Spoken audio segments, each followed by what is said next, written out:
Assalamualaikum warahmatullahi wabarakatuh. Perkenalkan, nama saya Airoki dengan NIM akhir 608. Di sini saya akan membahas tentang hubungan antara viktimologi dan sistem peradilan pidana. Viktimologi dan sistem peradilan pidana memiliki hubungan yang erat karena keduanya berfokus pada korban kejahatan. Hubungan ini meliputi beberapa aspek penting. Yang pertama itu adalah perlindungan korban. Viktimologi menekankan perlunya perlindungan yang efektif bagi korban kejahatan dalam sistem peradilan pidana.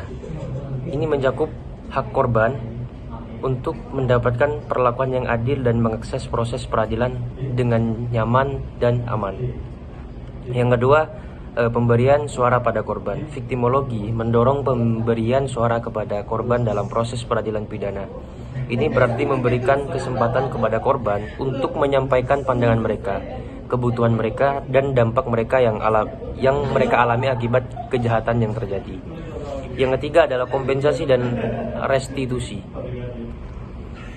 Konsep viktimologi menekankan pentingnya memberikan kompensasi yang adil kepada korban kejahatan dalam sistem peradilan pidana. Hal ini tercermin dalam upaya untuk memastikan bahwa korban menerima restitusi yang layak dari pelaku kejahatan sebagai bentuk penggantian atas kerugian yang mereka alami.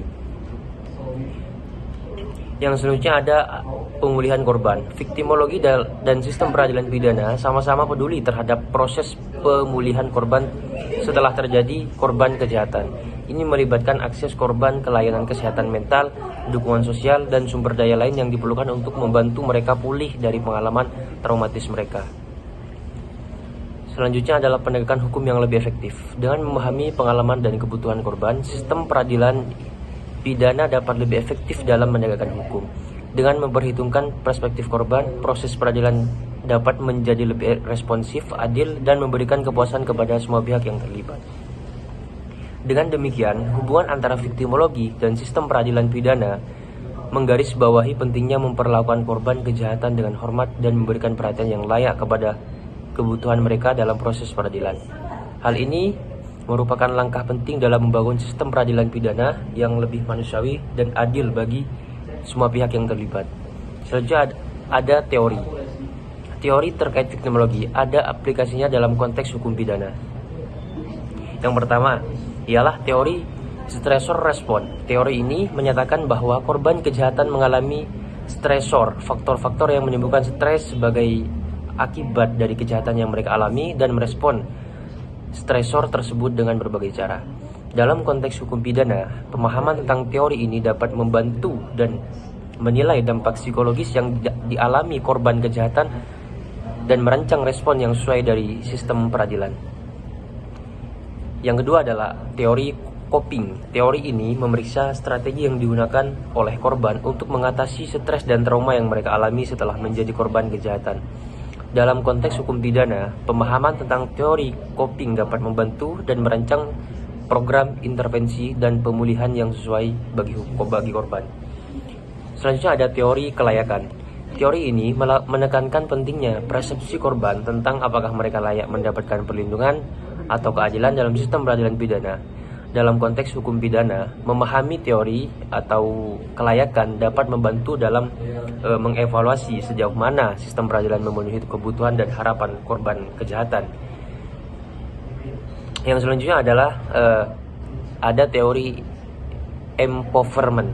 Teori ini menyoroti pentingnya memberdayakan korban kejahatan agar merasa memiliki kontrol atas situasi mereka dan memiliki kekuatan untuk mengambil tindakan yang diperlukan.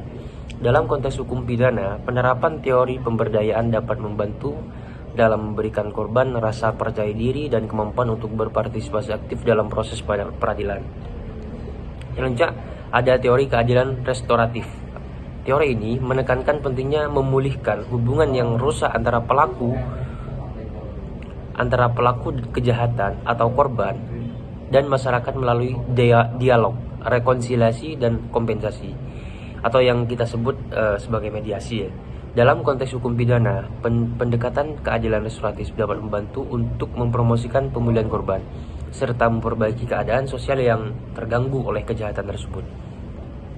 Nah, jadi penerapan teori-teori tersebut dalam konteks hukum pidana membantu dalam merancang kebijakan, program, dan praktik yang lebih responsif terhadap kebutuhan dan hak korban. Dengan demikian, teori viktimologi tidak hanya memberikan pemahaman yang lebih baik tentang pengalaman korban, tetapi juga memberikan landasan untuk perubahan yang positif dalam sistem peradilan pidana. Selanjutnya, peran viktimologi dalam sistem peradilan pidana. Perlindungan korban dalam proses peradilan pidana. Perlindungan korban dalam proses peradilan pidana adalah aspek yang sangat penting untuk memastikan bahwa korban kejahatan mendapatkan perlakuan yang adil dan dihormati serta dapat berpartisipasi secara efektif dalam proses hukum. Berikut ini adalah beberapa langkah yang diambil untuk melindungi korban dalam sistem peradilan pidana. Yang pertama adalah hak untuk diberi informasi. Korban memiliki hak untuk diberi informasi tentang hak-hak mereka.